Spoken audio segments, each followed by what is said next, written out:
Hello students, कैसे हैं आप? Welcome back to our channel 7 star physics. उम्मीद है आपको हमारे वीडियोस पसंद आ रहे होंगे, तो हमारे चैनल को सब्सक्राइब कीजिए और हाँ, लाइक और शेयर करना मत भूलिए।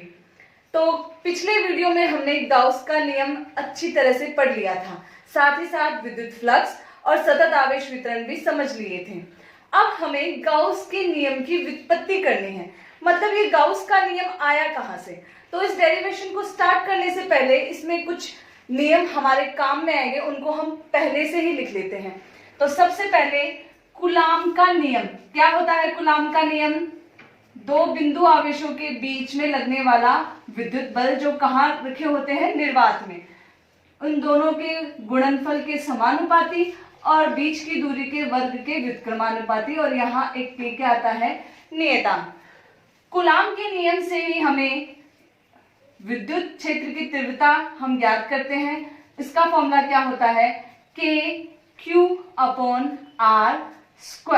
इसके बाद में हमने पढ़ा था विद्युत फ्लक्स के बारे में। विद्युत फ्लक्स को हम किससे लिखते हैं? फाई से। फाई क्या होता है? समाकलन E vector dot ds vector. और यदि पृष्ठ बंद है तो हम इसको इस प्रकार दर्शाते हैं। इसके बाद में गाउस का नियम पढ़ा था। क्या होता है गाउस का नियम? गाउस का नियम होता है फ्लक्स किसी भी बंद गाउसियन पृष्ठ से गुजरने वाला विद्युत फ्लक्स उसमें उपस्थित कुल आवेश और एप्सिलॉन नॉट के अनुपात के बराबर होता है। तो चलिए शुरू करते हैं हमारा डेरिवेशन। गाउस के नियम की व्युत्पत्ति। किसके नियम से गाउस के नियम की व्युत्पत्ति करेंगे हम? कूलाम के नियम से। तो हमें डिराइव क्या करना है? हमें डिराइव करना है फाई = Q/ε0। किसके फॉर्मूले से डिराइव करना है? कूलाम के नियम से। तो कूलाम के नियम से गाउस के नियम की व्युत्पत्ति करने के लिए हमें सबसे पहले चाहिए एक बंद काल्पनिक गाउसियन पृष्ठ। तो ये रही अपनी बंद काल्पनिक गाउसियन पृष्ठ, और इसके अंदर हमें क्या लेना है? एक आवेश। वो आवेश मैंने क्या मान लिया? Q। अब इस गाउसियन पृष्ठ के ही किसी बिंदु पर हमें क्या ज्ञात करनी है? विद्युत क्षेत्र की तीव्रता।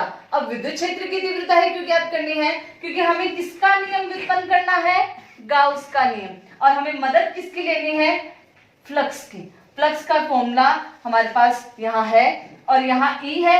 E का मान हम कौन से नियम से रखेंगे?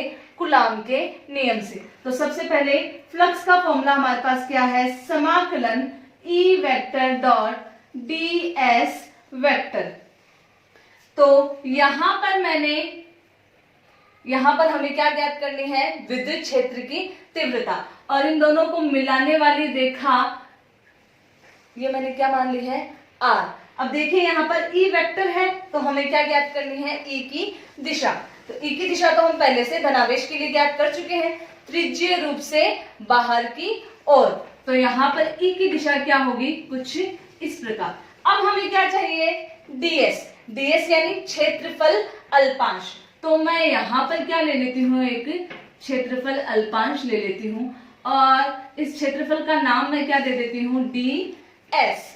अब आप ध्यान देना कि ये जो क्षेत्रफल अल्पांश है, ये इस Q से घन कोण या हम बोल सकते हैं ठोस कोण बना रहा है। तो हमें ds की क्या ज्ञात करनी है? दिशा ज्ञात करनी है। तो ds की दिशा ज्ञात करने के लिए हमें क्या करना है? ds की दिशा हमें पता है, लंबवत इस पृष्ठ के यहाँ पर अगर मैं स्पर्श रेखा खींचूं तो स्पर्श रेखा के लंबवत यानी कुछ इस प्रकार। तो ये ds की दिशा, और इन दोनों के बीच का कोण मैंने क्या मान लिया? थीटा। और ds है तो घन कोण को हम क्या लिख सकते हैं? d omega. ठीक है, तो अब हम इसे खोलते हैं। हमारे फाई = समाकलन E ds cos थीटा। ध्यान देना ds और E के बीच में कौन सा कितना कोण है? थीटा। तो हमें ds का अनुप्रस्थ घटक यानी ds cos थीटा लेना है। अब कूलाम के नियम का उपयोग करते हैं। कूलाम का नियम हमारे पास क्या है? E = k/q, और दोनों के बीच की दूरी कितनी है? दूरी का स्क्वायर। तो फाई का मान क्या आ जाएगा? समाकलन k/q/r² ds cos थीटा। यहाँ देखना K और Q दोनों ही क्या है, कांस्टेंट है। तो K और Q दोनों ही कांस्टेंट है, इसलिए समाकलन से क्या आ जाएंगे, बाहर आ जाएंगे। और एक और बात, ये बंद पृष्ठ है तो मैं इसको किससे दर्शा देती हूँ, कुछ इस प्रकार। तो फ्लक्स का मान हमारे पास क्या आएगा, K Q मैंने कहाँ ले लिया, बाहर समाकलन के, क्योंकि ये कांस्टेंट है। अंदर क्या रहा, ds cos theta upon r square. देखो समाकलन के अंदर क्या है, ds cos theta upon r square. कुछ जाना पहचाना सा लग रहा होगा फॉर्मूला। हाँ, ये फॉर्मूला हमने पढ़ा था पिछले वीडियो में ही, ds cos theta upon r square. शांकों परिच्छेद हमने घन कोण की परिभाषा से ही पढ़ा था। इसका मान क्या होता है, इसका मान होता है d ओमेगा। तो हम मान रखते हैं फाई का मान हम क्या रखेंगे, k q समाकलन d ओमेगा। तो पिछले वीडियो में ही हमने जाना था कि एक बिंदु के चारों तरफ कुल कोण, जिसे हम समतल कोण कहते हैं, उसका मान तो होता है 2 पाई, और एक बिंदु के चारों तरफ कुल घन कोण कितना होता है, 4 पाई। तो समाकलन d ओमेगा का मान कितना है, 4 पाई। तो फाई का मान मैं क्या रख सकती हूँ, k q गुणा 4 पाई। अब k का मान हमें रखना है, k का मान क्या होता है, निर्वात में 1/4 पाई एप्सिलॉन नॉट q गुणा 4 पाई। 4 पाई से 4 pi cancel, phi is equal to हमारे पास आया q अपॉन एप्सिलॉन नॉट, जो हमारा कौन सा नियम है, गाउस का नियम। यानी निर्वात में किसी बंद गाउसियन पृष्ठ से गुजरने वाला कुल विद्युत फ्लक्स उस पृष्ठ के अंदर उपस्थित कुल आवेश और एप्सिलॉन नॉट के अनुपात के बराबर होता है। और हमने किसकी मदद ली है, यहाँ पर हमने मदद ली है कूलाम के नियम की। अब हम इसके बाद में पढ़ेंगे मेन, हमारे पास गाउस का नियम हमने पढ़ लिया, अब हम पढ़ेंगे गाउस के नियम के अनुप्रयोग। गाउस के नियम के अनुप्रयोग से एक बड़ा क्वेश्चन जरूर आता है, कुछ 4-5 इसके अनुप्रयोग हैं जो हम पढ़ेंगे। तो शुरू करते हैं हम हमारा गाउस के नियम के तो गाउस के नियम के अनुप्रयोग के लिए हम पहले पढ़ते हैं गाउसियन प्रमेय। क्या है गाउसियन प्रमेय, बंद पृष्ठ के लिए निर्गत, किसी भी विद्युत क्षेत्र में निर्गत जो विद्युत फ्लक्स होता है वो क्या होता है, Q अपॉन एप्सिलॉन नॉट। तो गाउसियन प्रमेय सममित आकृतियों के लिए आसान कैसे हो जाता है, सबसे पहले तो हम ये देखते हैं, क्योंकि हम यहाँ पर सारी जितनी भी आकृतियां हैं वो सममित लेंगे, जैसे बेलन हुआ, गोला हुआ। तो सममित आकृतियों के लिए पहली बात कि हमारे पास थीटा का मान कुछ आते हैं, जैसे 0 डिग्री, 180 डिग्री, 90 डिग्री। तो ये थीटा के मान इस प्रकार आने से गणना थोड़ी आसान हो जाती है। साथ ही साथ ई का मान होता है वो सममित आकृति के लिए हमें एक समान मिलता है, जिससे ई का मान, यहाँ पर ई का मान इस समाकलन से हमें कहाँ मिल जाएगा, बाहर मिल जाएगा। तो चलिए शुरू करते हैं हमारा पहला अनुप्रयोग, अनंत लंबाई के सीधे आवेशित तार के कारण विद्युत क्षेत्र की तीव्रता। तो स्टार्ट करते हैं हमारा चित्र से, डायग्राम से। ये मैंने सीधा तार लिया है, अनंत लंबाई का है, इसलिए मैं इसको किसे डिनोट करती हूँ, डैश डैश से। और आवेशित हम धनावेशित भी ले सकते हैं, ऋणावेशित भी ले सकते हैं, पर हम क्या लेंगे, यहाँ पर धनावेशित ही लेते हैं। सारे डेरिवेशन हम धनावेश से ही करते हैं। इस तार के कारण यहाँ किसी बिंदु पर इसकी दूरी में, लंबवत दूरी में क्या मान लेती हूँ, r। यहाँ P बिंदु पर मुझे क्या ज्ञात करनी है, विद्युत क्षेत्र की तीव्रता ज्ञात करनी है। तो अब एक आवेश होता तब तो हम विद्युत क्षेत्र की तीव्रता आसानी से बता देते, पर यहाँ पर क्या है, बहुत सारे आवेश हैं। तो इस गुत्थी को सुलझाने के लिए हम यहाँ पर केंद्र से समान दूरी पर दो अल्पांश लेंगे। यहाँ अल्पांश मैं लूंगी dl और यहाँ भी मैं अल्पांश लूंगी dl। पूरी लंबाई मैं इसकी मान लेती हूँ l है, पूरा जो तार है इसकी लंबाई मैंने क्या मान ली, l है। तो इस dl अल्पांश के कारण बिंदु P पर हमें क्या ज्ञात करनी है, विद्युत क्षेत्र की तीव्रता की दिशा। पहले हम दिशा को निपटा देते हैं, परिमाण हम बाद में पढ़ेंगे। तो दिशा यहाँ पर dl अल्पांश के कारण आपको पता है मिलाने वाली रेखा के अनुदिश और बाहर की ओर कुछ इस प्रकार मिलेगी। क्योंकि ये DL है इसलिए इसका मान क्या होगा, DE होगा। यहाँ बिंदु P पर इस DL अल्पांश के कारण क्या होगा, कुछ इस प्रकार। ये भी मान मैं क्या लूंगी, DE। ये दोनों दूरियां क्या है, समान है। ये कोण अगर मैंने थीटा माना है तो ये कोण भी कितना होगा, थीटा ही होगा। अब देखो दोनों के बीच में कुछ कोण बन रहा है, तो अगर 180 डिग्री का होता, 0 डिग्री का होता तो गणना थोड़ी आसान हो जाती। न 180 डिग्री का है न 0 डिग्री का है, तो अब हमें क्या करना पड़ेगा, घटकों में वियोजित करना पड़ेगा। तो घटकों में वियोजित करने के लिए ये दोनों कोण थीटा है तो ये दोनों कोण भी क्या होंगे, थीटा होंगे। तो चलिए घटकों में वियोजित करते हैं। थीटा के अनुदिश घटक कॉस के रूप में याद रखना है। तो इस DE का, इस थीटा के अनुदिश घटक हमें क्या मिलेगा, DE कॉस थीटा, और इसके लंबवत घटक ऊपर की ओर हमें क्या मिलेगा, DE साइन थीटा। ये रहा। अब इस DE को घटकों में वियोजित करते हैं तो वापस ये रहा थीटा, इसके अनुदिश घटक पुनः हमें क्या मिलेगा, DE कॉस थीटा, और इस DE का इसके लंबवत घटक हमें नीचे की ओर मिलेगा, वो कितना मिलेगा, DE साइन थीटा।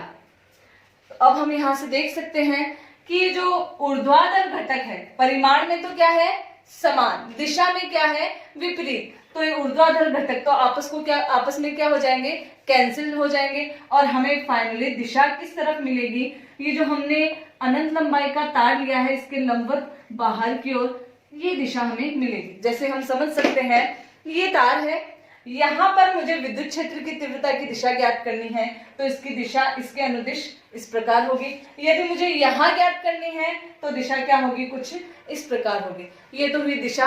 अब हम क्या ज्ञात करते हैं, इसका परिमाण।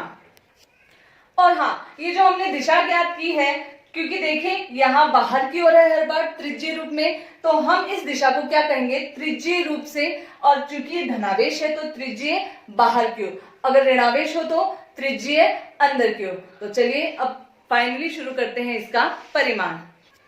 तो परिमाण ज्ञात करने के लिए सबसे पहले लेते हैं हम ये अनंत लंबाई का सीधा आवेशित धनावेशित तार, और हमें गाउस का नियम लगाना है। गाउस के नियम के लिए पहले हमें किसकी जरूरत है, गाउसियन पृष्ठ की। तो ये मैंने गाउसियन पृष्ठ बेलनाकार ली है, कुछ इस प्रकार ली है कि जिस बिंदु पर मुझे विद्युत क्षेत्र की तीव्रता ज्ञात करनी है वो बिंदु इसके पृष्ठ पर स्थित हो। इस बेलन का त्रिज्या मैं मान लेती हूँ R है, त्रिज्या मैंने क्या मान ली, R मान ली है।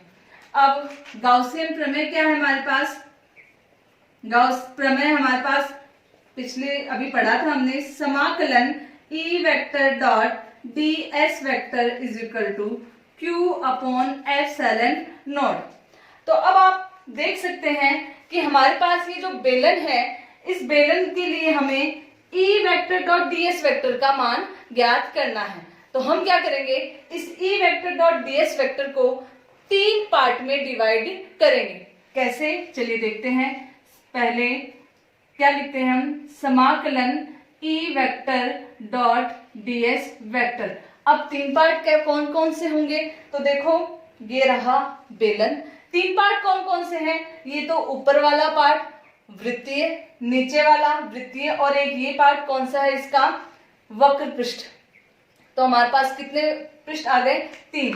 तो तीनों पृष्ठों के अनुदिश हमें क्या ज्ञात करना है, E vector dot ds vector ज्ञात करना है।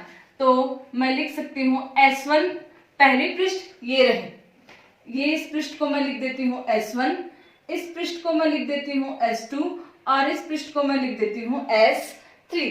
तो S1 के अनुदिश हमें ज्ञात करना है E vector dot ds vector, फिर S2 के अनुदिश हमें ज्ञात करना है E vector dot ds vector, last में कौन सा बच गया, S3 के अनुदिश ज्ञात करना है E vector dot ds vector. चलिए, तो ये डॉट प्रोडक्ट है, डॉट प्रोडक्ट को खोलेंगे तो क्या आएगा, cos थीटा। तो E और ds S1 के लिए हम थीटा का मान क्या मानेंगे, थीटा का मान क्या मानेंगे, θ1। S2 के लिए E और ds के बीच में कोण हम क्या मानेंगे, θ2। 2 और S इसी प्रकार S3 के लिए मैं कोण यहाँ क्या मानूंगी, थीटा 3। अब हमें ज्ञात क्या करना है, E और DS की दिशा और इनके बीच का कोण। तो चलिए पहले मैं S1 यहाँ पर एक क्षेत्रफल अल्पांश लेती हूँ। ये देखिए यहाँ क्षेत्रफल अल्पांश है, ऊपर वाला वृत्तीय पृष्ठ है, इसके लिए क्षेत्रफल सदिश की दिशा क्या होगी, लंबवत और बाहर, यानी कुछ इस प्रकार ऊपर की ओर। तो यहाँ ds की दिशा क्या होगी, ds वेक्टर की दिशा होगी ऊपर की ओर। इसी प्रकार ये जो नीचे वाला वृत्तीय पृष्ठ है, इसके लिए क्षेत्रफल की दिशा क्या होगी, सदिश की लंबवत बाहर की ओर, यानी ये लंबवत और बाहर किधर गया, नीचे की ओर। तो यहाँ मैं कोई अल्पांश लूं तो इसके लिए क्षेत्रफल अल्पांश की दिशा क्या होगी, नीचे की ओर। और इस वक्र पृष्ठ के लिए यदि मैं क्षेत्रफल अल्पांश की दिशा क्या लूं तो क्या होगी, लंबवत बाहर की ओर, यानी इस तरफ। तो यहाँ पर क्षेत्रफल अल्पांश की दिशा होगी इससे बाहर की ओर। अब इन क्षेत्रफल अल्पांश के लिए मुझे किसकी दिशा ज्ञात करनी है, E की दिशा ज्ञात करनी है। तो देखो E की दिशा हम P इधर ले रहे हैं, तो तीनों के लिए E की दिशा किस प्रकार होगी, ये रही E की दिशा, इधर B की दिशा इस तरफ और इधर भी इन दोनों के बीच की दिशा, E की दिशा तीनोों के लिए हमारे पास क्या आई है, समान। तो यहाँ देखना E और DS के बीच में यहाँ कोण कितने डिग्री का आ रहा है, 90 डिग्री का। यहाँ कोण थीटा का मान, थीटा 2 का मान कितना है, 0 डिग्री। ये थीटा 1 का मान कितना है, 90 डिग्री। और थीटा 3 का मान भी हमारे पास कितना आया, 90 डिग्री। तो चलिए यहाँ पर अब हम देख सकते हैं, मान रख दे हम। थीटा 1 का मान हमारे पास क्या है, कॉस 90 डिग्री का मान क्या होता है, 0। कॉस 0 डिग्री का मान क्या होता है, 1। और वापस कॉस 90 डिग्री का मान क्या होता है, 0। तो कितने टर्म 0 हो गए, 2 टर्म तो हमारे पास क्या हो गए, 0। और सिर्फ हमें कौन सा पद मिला है जिसके लिए थीटा का मान हमें क्या मिल रहा है, 0 डिग्री। तो कोण हमारे पास क्या मिले, 90 0 90। तो कॉस 90 डिग्री का मान तो हमें क्या मिलेगा, कॉस 90 डिग्री का मान होता है 0। तो ये पूरा पद क्या हो गया, 0 हो गया। और कॉस 0 डिग्री का मान क्या होता है, 1। तो ये पद तो बचेगा। साथ ही साथ कॉस 90 डिग्री का वापस मान हमें क्या मिलेगा, 0। तो ये पूरा पद भी क्या हो जाएगा, 0। तो हमारे पास कौन सा पद बचेगा, सिर्फ बीच वाला, इस S2 वाला हमारे पास पद बचेगा। तो समाकलन E vector dot ds vector का मान क्या होगा, E कांस्टेंट है तो हम इसको बाहर ले लेते हैं, क्या आएगा, ds। और cos 0 डिग्री का मान क्या है, 1। तो हमने इसको 1 से गुणा कर दिया। और किसके अनुदिश है, S2 के अनुदिश है। अब यहाँ देखिए S2 यानी बेलन की वक्र पृष्ठ। चलिए मैं इस बेलन की लंबाई क्या ले लेती हूँ, बेलन की लंबाई मैंने ले ली L ले ली। साथ ही साथ इस बेलन, पूरा तार तो अनंत लंबाई का है, पूरा तार पे आवेश भी अनंत होगा, पर इस गाउसियन पृष्ठ के अंदर जो मैं आवेश लेती हूँ वो मैं आवेश क्या ले लेती हूँ, Q लेती हूँ। आवेश Q है और हमने सतत आवेश वितरण पढ़ा था। और आवेश वितरण कैसा है देखिए, तो मैं यहाँ पर रेखीय आवेश घनत्व क्या ले लेती हूँ, लैम्डा। ये तो चेंज होगा नहीं। तो यहाँ पर वक्र पृष्ठ का जो क्षेत्रफल होगा वो क्या होगा, बेलन के वक्र पृष्ठ का क्षेत्रफल होता है 2 पाई r और लंबाई कितनी है, l। तो यहाँ पर क्या आएगा हमारे पास, E तो बाहर है ही है, क्या आएगा 2 पाई r l। तो समाकलन E vector dot ds vector का मान हमारे पास आया 2E तो बाहर आ गया 2 पाई r l। तो चलिए मैं इस इक्वेशन को तो ले लेती हूँ इक्वेशन 1 और इस इक्वेशन को ले लेती हूँ इक्वेशन 2। तो दोनों की लेफ्ट हैंड साइड बराबर है तो राइट हैंड साइड भी क्या होगी, बराबर होगी। तो E into 2 pi r l is equal to क्या आया, Q अपॉन एप्सिलॉन नॉट। जब हमने रेखीय आवेश वितरण पढ़ा था तो Q का मान याद है, क्या लिया था हमने, रेखीय आवेश घनत्व क्या है, लैम्डा। तो Q का मान क्या होगा, सॉरी लैम्डा का मान क्या होगा, Q अपॉन L। तो यदि हम पक्षांतरण करें तो यहाँ से Q का मान हमें क्या मिलेगा, लैम्डा L। तो मान रखते हैं E गुणा 2 पाई r l। तो यहाँ से लैम्डा L मान रखा अपॉन एप्सिलॉन नॉट, कुछ कट रहा है, L से L कैंसिल। तो E और ये 2 pi r l, 2 pi r है, इसको यहाँ ले जाएंगे तो ये बट्टे में चला जाएगा। तो ई का मान क्या आएगा, lambda upon 2 pi epsilon naught into r. अब देखिए यहाँ नीचे क्या है, 2 पाई एप्सिलॉन नॉट है, इसको के पदों में लिखेंगे तो 2 से ऊपर नीचे क्या करेंगे, गुणा करेंगे, 2 से ऊपर नीचे गुणा करेंगे तो ई का मान क्या आएगा, यहाँ 2 से ऊपर नीचे गुणा किया तो यहाँ तो 2 लैम्डा हो गया, और ये किसका मान 1/4 पाई एप्सिलॉन नॉट किसका मान होता है, के का मान, तो 2 के लैम्डा अपॉन आर हमारे पास ये मान आया है। ध्यान दीजिए, कूलाम के नियम से जब हमने बिंदु आवेश के कारण विद्युत क्षेत्र की तीव्रता ज्ञात की थी तो अपॉन में क्या आया था, आर स्क्वायर आया था, और यहाँ क्या आया, अपॉन में आर आया है, ये डिफरेंस है। यदि हम इसको सदिश निरूपण लिखें तो क्या आएगा, 2 के लैम्डा अपॉन आर, और यहाँ देखिए दिशा क्या है, आर के अनुदिश ही है ना, तो दिशा क्या आएगी, आर कैप। अब हमें क्या ज्ञात करना है, अब हम चलिए देखते हैं ग्राफ। कोई भी डेरिवेशन आता है तो ग्राफ के बिना तो वो कंप्लीट होता नहीं है, तो हम ग्राफ खींचेंगे आर और ई में। तो यहाँ पर एक्स एक्स पर तो मैं ले लेती हूँ आर, और वाई एक्स पर मैं क्या ले लेती हूँ ई। तो देखिए ई और आर में कैसा संबंध है, व्युत्क्रमानुपाती है। व्युत्क्रमानुपाती होता है तो ग्राफ कैसा आता है, कुछ इस प्रकार।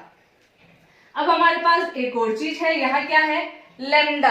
लैम्डा क्या है, रेखीय आवेश घनत्व। तो लैम्डा को मैं एक्स एक्स पे लूं और ई को मैं वाई एक्स पे लूं तो दोनों क्या है, समानुपाती। समानुपाती है तो ग्राफ क्या आएगा, एक सीधी रेखा। यदि मैं ई और 1/r में ग्राफ खींचूं तो यहाँ ध्यान दीजिए, ई और 1/r तो क्या हो गए, एक दूसरे के समानुपाती। तो ई और 1/r में भी ग्राफ क्या आएगा, एक सीधी रेखा आएगा। तो अभी अभी हमने क्या ज्ञात किया है, समान रूप से आवेशित अनंत लंबाई के सीधे तार के कारण विद्युत क्षेत्र की तीव्रता।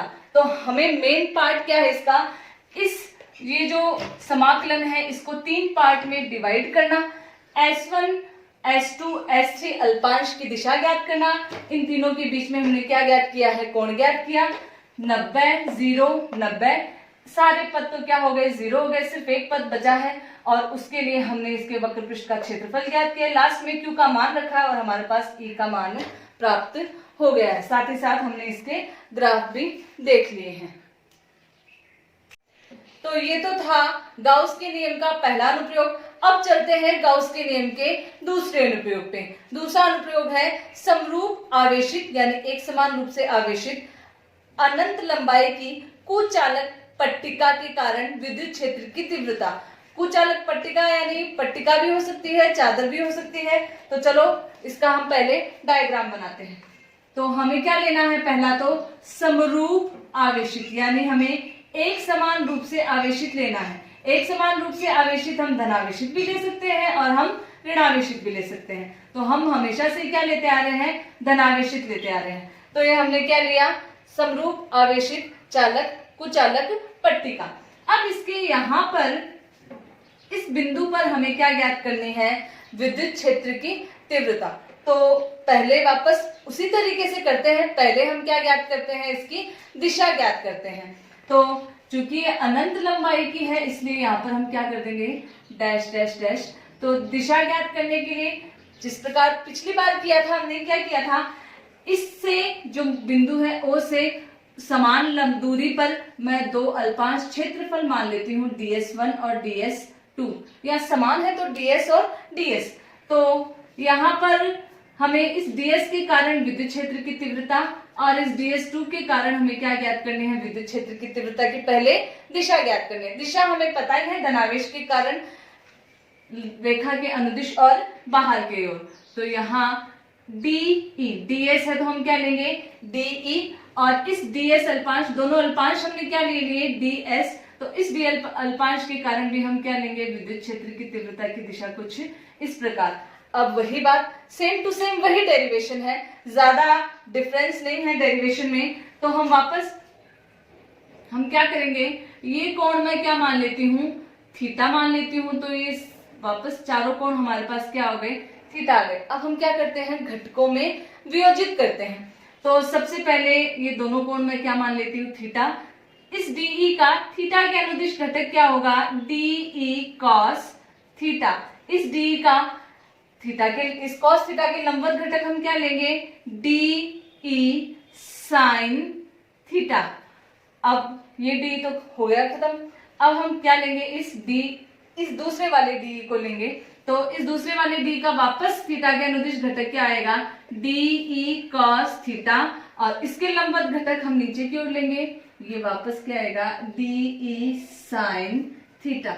दोनों डी के कारण हमने क्या ज्ञात कर लिया, इनका दिशा ज्ञात कर लिया और इनको क्या कर लिया, घटकों में वियोजित कर लिया। अब हम यहाँ पर देख सकते हैं डी साइन थीटा वापस दोनों का परिमाण समान है, दिशा में विपरीत है, तो दोनों क्या हो जाएंगे, एक दूसरे से कैंसिल हो जाएंगे। दिशा क्या होगी, एक समरूप रूप से आवेशित कुचालक पट्टिका के कारण, जैसे मैं ये यहाँ पर मैंने कुचालक पट्टिका कुछ इस प्रकार ले रखी है, ठीक है।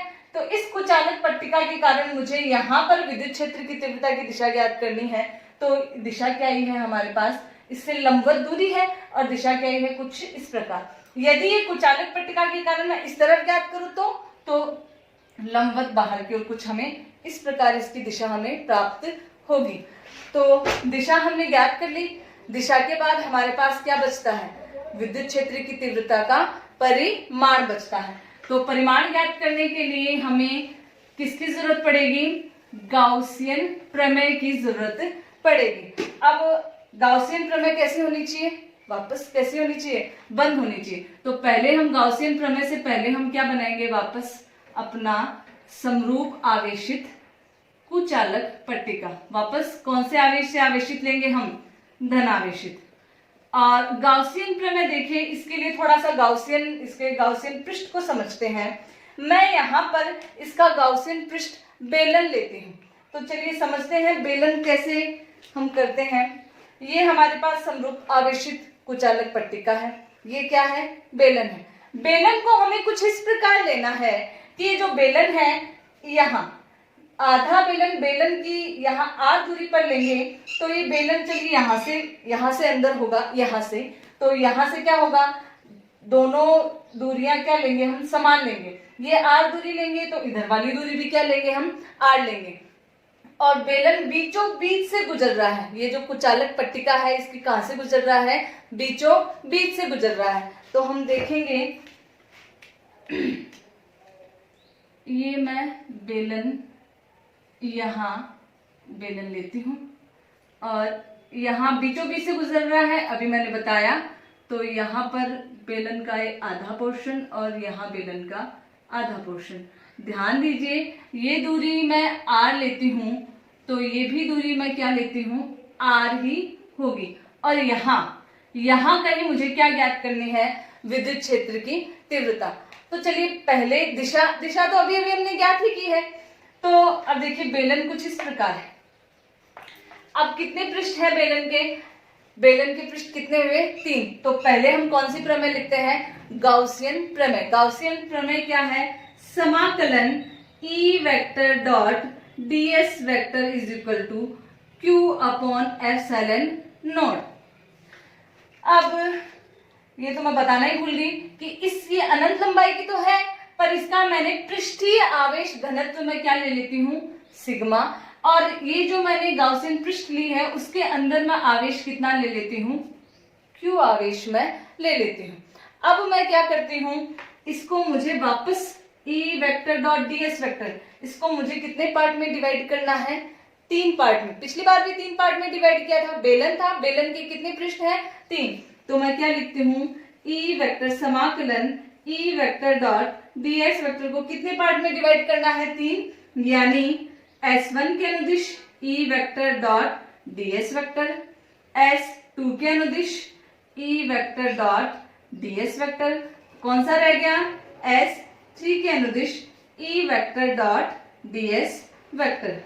खोलते हैं, डॉट प्रोडक्ट खोलते हैं तो क्या आता है, थीटा। तो मैं क्या लेती हूँ, E vector dot ds vector समाकलन बंद पृष्ठ के अनुदिश, यहाँ भी बंद पृष्ठ, तो क्या होगा, डॉट प्रोडक्ट खोलते हैं तो S1 के अनुदिश में E और ds में कोण कितना ले लेती हूँ, θ1। S2 के अनुदिश E और ds के बीच में कोण कितना ले लेती हूँ, θ2। और S3 के अनुदिश E और ds में कोण कितना ले लेती हूँ, 3। पिछली बार की तरह शुरू करते हैं। अब हमें क्षेत्रफल अल्पांश की दिशा तो पता ही है। देखिए ये है, ये पहला पृष्ठ है, ये दूसरा पृष्ठ है, ये तीसरा पृष्ठ है। तो इसके लिए क्षेत्रफल अल्पांश की दिशा लंबवत बाहर की ओर इस प्रकार आएगी। इसके लिए क्षेत्रफल अल्पांश की दिशा इस अब की ओर ऊपर की ओर आएगी, क्योंकि अब की ओर हमने बेलन टेढ़ा लिया है, यानी क्षैतिज लिया है। तो इसके लिए क्षेत्रफल अल्पांश की दिशा लंबवत बाहर की ओर यहाँ। इसके लिए क्षेत्रफल अल्पांश की दिशा इस तरफ। तो चलिए पहले क्षेत्रफल अल्पांश लेते हैं हम। तो पहले मैं S1 पृष्ठ के लिए यहाँ एक क्षेत्रफल अल्पांश लूंगी। इसकी दिशा क्या आएगी? ds वेक्टर की दिशा आएगी इस प्रकार। और यहाँ मैं यदि क्षेत्रफल अल्पांश लूं तो इस क्षेत्रफल अल्पांश की दिशा क्या आएगी? ds वेक्टर ऊपर की तरफ। यहाँ मैं क्षेत्रफल अल्पांश लूं तो इस क्षेत्रफल अल्पांश की दिशा कुछ इस प्रकार हमें मिलेगी, जहां ये वृत्तीय पृष्ठ S1, ये वक्र पृष्ठ S2 और ये दूसरे वृत्तीय पृष्ठ S3 हमने ले ली। तो अब यहाँ अब हम किसकी दिशा देखते हैं? E की दिशा, जो हम ज्ञात कर चुके। तो E की दिशा, ये जो अगर हम इस प्रकार लें ये पृष्ठ, तो E की दिशा अभी हमने इधर तो ज्ञात की थी, तो E की दिशा ये तो आएगी इधर, और यहाँ किस तरफ आएगी? इधर की ओर। तो E की दिशा यहाँ, तो E की दिशा आएगी इस प्रकार, और इस तरफ E की दिशा किस तरफ आएगी? तो अब हम देख सकते हैं यहाँ पे तो कोण θ1 का मान कितना है? 0 डिग्री। यहाँ पे कोण θ2 का मान कितना है? 90 डिग्री। और यहाँ पे θ3 का मान कितना है? वापस 0 डिग्री। अच्छा, cos 0 θ1 का मान क्या है? 0 डिग्री। cos 0 डिग्री का मान क्या होता है? 1। cos 90 डिग्री का मान क्या होता है? 0। cos 90 डिग्री का मान क्या होता है? 0। वापस cos 0 डिग्री का मान क्या होता है? 1। तो अब की बार कितने पद 0 हुए? सिर्फ एक पद हमें 0 मिला है। तो E वेक्टर, ये इसका डायग्राम का समाकलन E vector dot ds vector का मान हमें यहाँ क्या मिला है? पहले पृष्ठ के लिए S1 के लिए E ds cos 0 डिग्री का मान 1 प्लस S3 के लिए E ds। E इन दोनों में कॉमन है, बाहर ले लेंगे। अब यहाँ हमें क्या मिलेगा? E vector dot ds vector में S1 पृष्ठ का क्षेत्रफल मैं क्या मान लेती हूँ? S1 ही मान लेते हैं, और S2 का मान क्या ले लेते हैं? S3 के अनुदिश। अब यहाँ देखिए बेलन है, तो बेलन का ये वृत्तीय पृष्ठ और ये वृत्तीय पृष्ठ, हम देख सकते हैं बेलन के दोनों वृत्तीय पृष्ठों का क्षेत्रफल क्या होता है? समान होता है। तो S1 बराबर S2 बराबर क्या आएगा? S। यहाँ पर क्या आएगा? दोनों का वृत्तीय पृष्ठ का क्षेत्रफल क्या आएगा? समान मिलेगा। तो समाकलन E vector dot ds vector is equal to ES plus ES, यानी समाकलन E vector dot ds vector का मान मिला हमें 2ES। अब देखिए ये इक्वेशन नंबर 1, ये इक्वेशन नंबर 2, दोनों के लेफ्ट हैंड साइड बराबर है, तो राइट हैंड साइड भी क्या होगी? बराबर होगी। तो यहां से 2ES बराबर क्या आया? Q/ε0। अब हम क्षेत्रीय आवेश घनत्व में चलते हैं, तो सिग्मा का मान हमें क्या मिलता है? सिग्मा का मान होता है Q/ क्षेत्रफल। क्षेत्रफल हम यहाँ क्या ले रहे हैं? S ले रहे हैं, तो यहाँ से Q का मान क्या आएगा? सिग्मा गुणा S। तो 2ES का मान क्या आएगा? सिग्मा गुणा S/ε0। S से S कैंसिल, तो E का मान क्या आएगा? हमारे पास सिग्मा/2 ε0। और यदि हमें इसका सदिश निरूपण करना है तो E वेक्टर का मान आएगा सिग्मा/2 ε0। दिशा यदि हमारे पास कोई भी पृष्ठ है और पृष्ठ के बहुत ही पास हम विद्युत क्षेत्र की तीव्रता ज्ञात कर रहे हैं, तो दिशा क्या होगी? लंबवत दूरी तो मानी थी ना हमने R, तो ये लंबवत दूरी है। लंबवत दूरी ये देखिए हमने त्रिज्या मान रखी है इसकी R, तो लंबवत दूरी की दिशा के अनुदिश ही तो है, तो हम यहाँ क्या लेंगे? R cap. यहाँ एक बात ध्यान देने लायक है, कूलाम के नियम में तो 1/r² आया था, और अभी हमने इसका पहला अनुप्रयोग किया था, उसमें आया था 1/r, और यहाँ क्या है, ना तो 1/r² आया है, ना ही 1/r आया है, क्योंकि e का मान r पे निर्भर करता है क्या, e का मान r पे निर्भर नहीं करता। तो अगर हम ग्राफ बनाएं, किस किस के बीच में ग्राफ खींचते हैं हम, e और r के बीच में, तो e पर r पर निर्भर ही नहीं करता, e यानी मान क्या है इसका, कांस्टेंट है, तो ये मान क्या आएगा, σ/2ε0। इंपॉर्टेंट है, कभी कभी एग्जाम में पूछा भी जा सकता है। और यदि e और सिग्मा के बीच में ग्राफ खींचे, किस किस के बीच में ग्राफ खींचना है हमें, e और सिग्मा के बीच में ग्राफ समानुपाती है, समानुपाती है तो ग्राफ क्या आएगा, एक सीधी रेखा। तो हमने क्या ज्ञात किया है, अनंत लंबाई की कुचालक पट्टिका के कारण जो समान रूप से आवेशित है विद्युत क्षेत्र की तीव्रता कहाँ ज्ञात की है, लंबवत दूरी हमने ली है r, इसके लिए हमें गाउसियन पृष्ठ हमने बेलन ली है। वो कुछ विशेष कंडीशन मैंने बताई थी कि गाउसियन पृष्ठ के बीचों बीच से, जैसे ये गाउसियन पृष्ठ है, ये गाउसियन पृष्ठ हम बेलन लेंगे तो इसके बीचों बीच से गुजरना चाहिए, आधा बेलन इसके बाहर, आधा बेलन इसके इधर की ओर होना चाहिए। वापस 3 हमने क्षेत्रफल माने हैं, तीनों क्षेत्रफल के कारण अब की बार हमारे पास सिर्फ एक पद 0 आया है, बाकी दोनों पद हमने क्या कर दिए, जोड़ दिए। ध्यान रखने वाली बात यह है कि यहाँ पर e के फॉर्मूले में r नहीं आता, यानी e का मान r पर निर्भर नहीं करता। ये ग्राफ क्या आया है, कांस्टेंट आया है। तो अभी तक तो हमने पढ़ा कुचालक पट्टिका के कारण विद्युत क्षेत्र की तीव्रता।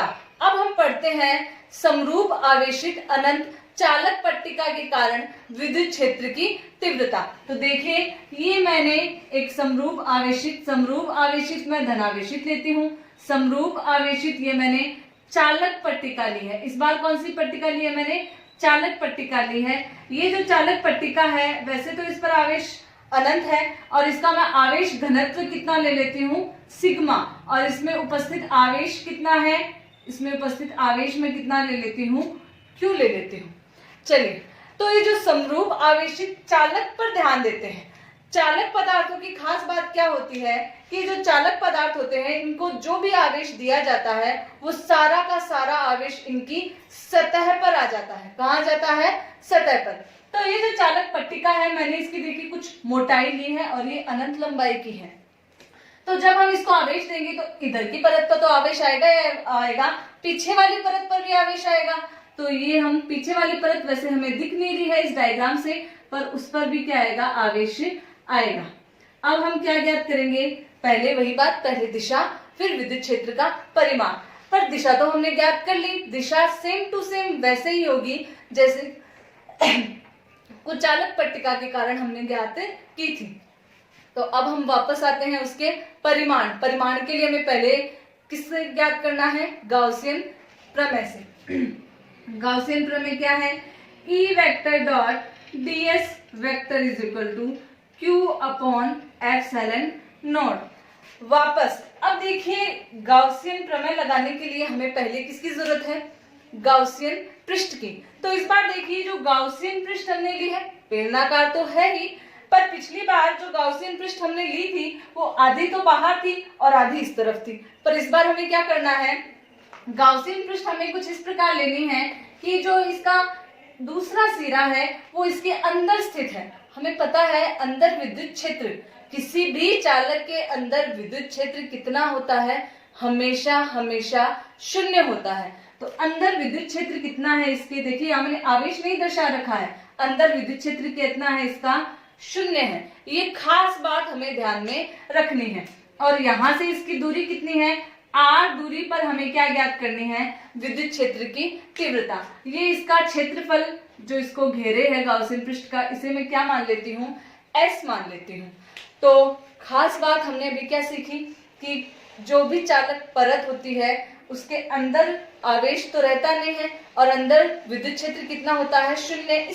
इस बार ये जो गाउसियन पृष्ठ है, इसके इस सिरे को हमने इस पृष्ठ के अंदर ले रखा है। तो यहाँ आप विद्युत क्षेत्र कितना है, 0।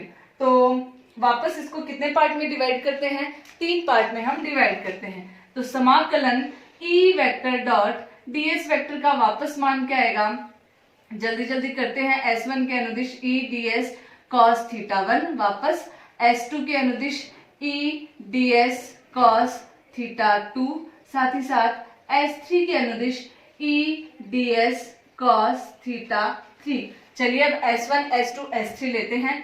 यहां मैंने ले लिया S1, ये है S1, ये ds अल्पांश लिया है। ये पृष्ठ वक्र पृष्ठ में क्या ले लेती हूँ S2, और ये दूसरी वाली वृत्तीय पृष्ठ में क्या ले लेती हूँ S3। अब हम क्या ज्ञात करते हैं, E और ds के बीच का कोण और उनकी दिशा, जो अब तक हम ज्ञात करते आ रहे हैं। तो यहाँ पर देखिए, ये जो क्षेत्रफल अल्पांश है, दिशा तो मैंने कहा था वही होगा जो कुचालक पट्टिका के कारण किया था। तो ये E की दिशा हमारे पास इस तरफ आएगी और इस वक्र पृष्ठ के कारण भी E की दिशा हमें इसी प्रकार मिलेगी। ठीक है, अब आगे चलते हैं हम ds की दिशा। ds की दिशा भी हम पिछली बार कर चुके हैं। ds की दिशा, ये जो वृत्तीय पृष्ठ है इसके कारण किस तरफ आएगी, इससे बाहर की ओर। तो ये ds है, इसकी दिशा ds वेक्टर की हमें कुछ इस प्रकार मिलेगी।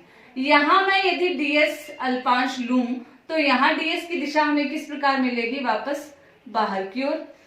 और यहाँ ds किस नाम का, जब E का मान ही यहाँ क्या है, शून्य है, तो ds E का मान ही शून्य है, तो कोण किसके बीच में लेंगे, तो ये यहाँ हम नहीं लेंगे। चलिए, इनके बीच में θ1 का मान कितना है, 0, और इन दोनों के बीच में ये दोनों कितना है, वक्र पृष्ठ θ2 का मान कितना है, 90 डिग्री। अब हमें पता है वापस cos 90 डिग्री का मान 0 और cos 0 डिग्री का मान 1। तो यहाँ θ1 का मान कितना है, cos 0 डिग्री का मान कितना आएगा हमारे पास 1, और यहाँ cos 90 डिग्री का मान हमारे पास क्या आएगा, 0। और S3 का क्या करना है, S3 में E का मान क्या है, 0, तो पूरा का पूरा S3 वाला पूरा पोर्शन ही क्या मिल जाएगा, हमें 0 मिल जाएगा। तो यहां से समाकलन E vector dot ds vector का मान क्या आएगा, ये पर तो 0 हो ही गया है, तो यहाँ S1 के अनुदिश E ds, और E को हम बाहर ले लें, समाकलन यहाँ से E vector dot ds vector क्या आएगा, E तो बाहर आ जाएगा, समाकलन ds वो क्या होगा, इसका मैंने ये जो अंदर है इसका पूरे का क्षेत्रफल मैं क्या मान लेती हूँ, S मान लेती हूँ, तो क्या आएगा E गुणा S। ये समीकरण 1, ये समीकरण 2। समीकरण 1 और 2 की वापस लेफ्ट हैंड साइड बराबर है, तो राइट हैंड साइड भी क्या होगी, बराबर होगी। तो E into S is equal to Q upon epsilon naught. यहां से सिग्मा का हमने फॉर्मूला पढ़ा था, सिग्मा का फॉर्मूला क्या होता है, Q अपॉन S। तो Q का मान क्या आएगा, सिग्मा गुणा S, तो E गुणा S का मान क्या आएगा, sigma S upon epsilon not. S से S कैंसिल, E का मान क्या आएगा, सिग्मा अपॉन एप्सिलॉन नॉट। और यदि हम इसको सदिश निरूपण में लिखते हैं तो E vector is equal to sigma upon epsilon naught r cap. Graph है वैसे ही होंगे जैसे कुचालक पट्टिका के कारण हुए हैं। अब देखिए, एक बात थोड़ी हम ध्यान देते हैं, हमने कुचालक के कारण पढ़ा और हमने चालक के कारण पढ़ा, डेरिवेशन लगभग समान है, उसमें इसका मान 0 नहीं आता और हमारे पास 2, यहाँ पर 2es आता है। तो देखिए, अचालक, तो अचालक में कितने अक्षर हैं, 1 2 3 4, और मान कितना आता है, सिग्मा अपॉन E का मान कितना आता है, सिग्मा अपॉन 2 एप्सिलॉन नॉट। तो यहाँ भी कितने लेटर हैं, 1 2 3 4। याद करने की शॉर्ट ट्रिक है, यहाँ हम लेंगे चालक के कारण, चालक में कितने शब्द हैं, 1 2 3, तो E का मान क्या आएगा, सिग्मा अपॉन एप्सिलॉन नॉट, यानी 1 2 3 ही इसमें लेटर है। तो अभी हमने गाउस के नियम के 3 एप्लीकेशन पढ़ी हैं। एक तो अनंत लंबाई के समरूप आवेशित सीधे तार के कारण, एक कुचालक पट्टिका के कारण और एक चालक पट्टिका के कारण। साथ ही साथ हमने गाउस के नियम की व्युत्पत्ति भी कूलाम के नियम से कर ली है, और इन दोनों में हमने संबंध भी ज्ञात कर लिया है। और यदि आपको ये वीडियो पसंद आया है तो लाइक, शेयर और सब्सक्राइब कीजिए। साथ ही साथ सारे स्टूडेंट से रिक्वेस्ट है कि साथ ही साथ अपने नोट्स भी तैयार रखें। हमारा ये वीडियो आज का 3 एप्लीकेशन हमने कर ली है, आगे की वीडियो में हम बाकी की एप्लीकेशन करेंगे। Thank you.